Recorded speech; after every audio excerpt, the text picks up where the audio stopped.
Israel's facing attacks from Iran. But what's surprising is how the American left has started supporting Iran. Welcome to America Uncovered. I'm Chris Chappell. Just when I thought things couldn't possibly get worse, they have. That'll teach me to cling to my last remaining shred of optimism. Israel's not only facing attacks from Hamas, Hezbollah, and the Houthis, but also from Iran.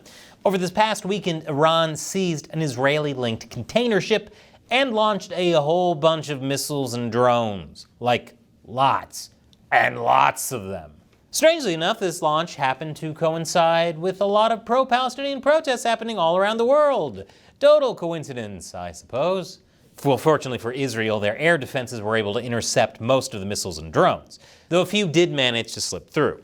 This is what warfare is these days, the most high-stakes game of whack-a-mole of all time.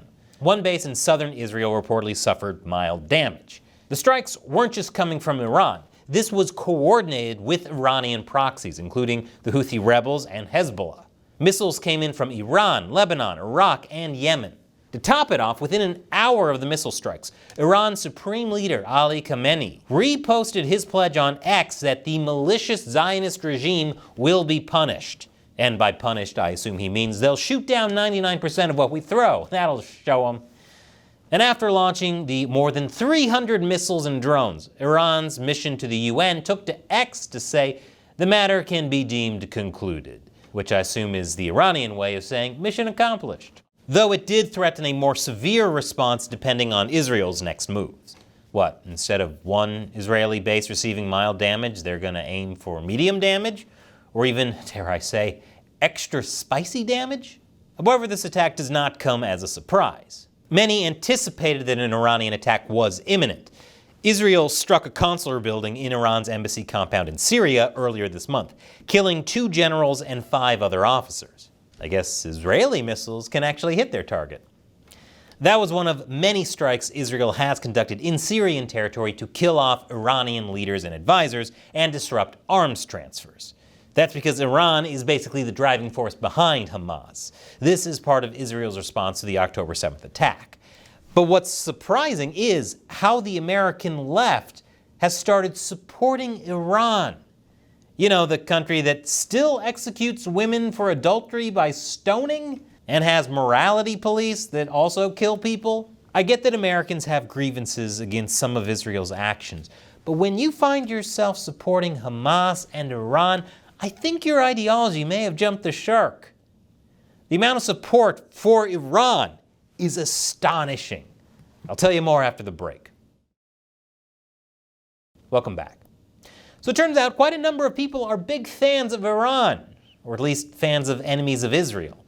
But it's gotten to the point of delusion. Social media is full of pro-Iran posts.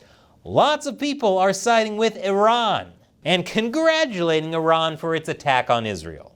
Even popular radical left activist Kala Walsh, whom the New York Times has championed, cheered after Iran's attack that imperialism is dying and a new world is being born, and called on people in the West to take part in quote-unquote resistance. Unfortunately, Walsh isn't alone. Anti-war activists in Chicago cheered when they learned of Iran's attack. Iran has just responded about 30 minutes ago. And wanted to make sure Iran remained safe from retaliation. Hands off Iran! Hands off Iran! Hands off Iran! Our neighbors to the north also had protesters cheering in cities like Toronto. The moment the pro-Palestine protesters heard that Iran launched drones toward Israel, many cheered Allah Akbar. So why are people being so supportive of a repressive and violent regime like Iran? Well, part of it is because it's an enemy of the US and Israel. And according to people who view the world in a Marxist oppress versus oppressor framework, anything and everything the oppressed do to the oppressors is justified.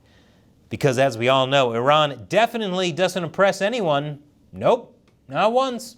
It's this exact line of thinking that gets people to endorse Hamas and Islamic Jihad. The organizations of the Palestinian resistance, like Hamas, Islamic Jihad, the Popular Front for Liberation of Palestine, a number of other organizations, Al-Aqsa Martyrs Brigades, etc., and the Lebanese resistance, like Hezbollah, they're listing them as so-called terrorist organizations, which is trying to criminalize the legitimate resistance of the Palestinian people and the Lebanese people to Zionism. And it's really important that we organize here in Canada to get these organizations off of the so-called terrorist list and respect real international law, which says that people have a right to resist occupation and obtain their freedom from colonization. So are we living in a kind of alternative universe or something? It's groups like Hamas and the Islamic Jihad that massacred innocent civilians, took hostages, and raped women, among many other atrocities. I guess that's not terrifying enough for Marxists to call them terrorists. With this framework of oppressor versus oppressed, you could even spin "a man fights for the betterment of his people against foreign forces" as a great description for Mein Kampf. And yet, somehow some people are totally okay with virtually any atrocity as long as it's against people of a certain group identity. If Nazis slaughtered Jews today, I wonder if they'd say they're not fascists, they're freedom fighters. It seems people are so set to dehumanize certain groups of people they don't like that they'll literally delude themselves into believing the likes of Hamas and Iran would embrace them. Sorry, queers for Palestine. I mean, there are people who seriously believe Iran is a leading driver of peace in the world. It's like saying spending 90 hours a week doom scrolling on social media is a leading driver of mental health and physical fitness. And like Hamas's October 7th attack, Iran's strike on Israel is really showing the ugly side of certain people. This is not what America is about. I'll show you what America is about in just a second. But first, I gotta address some of the comments I know I'm going to receive. This show is not brought to you by Israel or the ADL. It's made possible through support from viewers like you on the crowdfunding website patreon.com/America Uncovered. All it takes is $1 an episode. I usually make about 12 episodes a month, but if that's too much for you, you can always set a monthly limit. You can even help me to uncover America for just $1 a month. Just click on this orange button to support the show. And here's that video I want to show you about what makes America great. Something YouTube considers too controversial these days, which is why I've hidden the topic in gaming content on my new show, Deep Thoughts While Gaming. Click here and let me know what you think. Once again, I'm Chris Chappell.